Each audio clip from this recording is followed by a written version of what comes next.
Hello friends, welcome my channel সুবর্মাল lifestyle. আজকে আমি নিয়ে এলাম ইলিশ মাছ, ছোটো ইলিশ মাছ। তাই প্রথমে মাছ ভেজে নিলাম।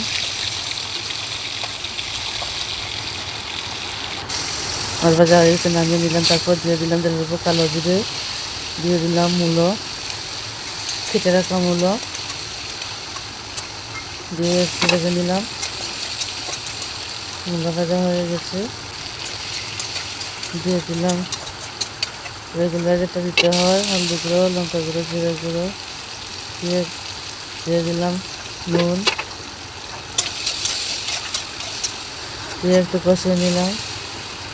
তারপর দিয়ে দিলাম জল ফুটে গেছে, দিয়ে দিলাম টমেটো, দিয়ে দিলাম মাছ একটু পিস করে। বন্ধুরা, আমার ভিডিও ভালো লাগলে লাইক, কমেন্ট, শেয়ার, সাবস্ক্রাইব করে আমার রান্না দেখতে শুরু হয়, কমেন্টে বলবে।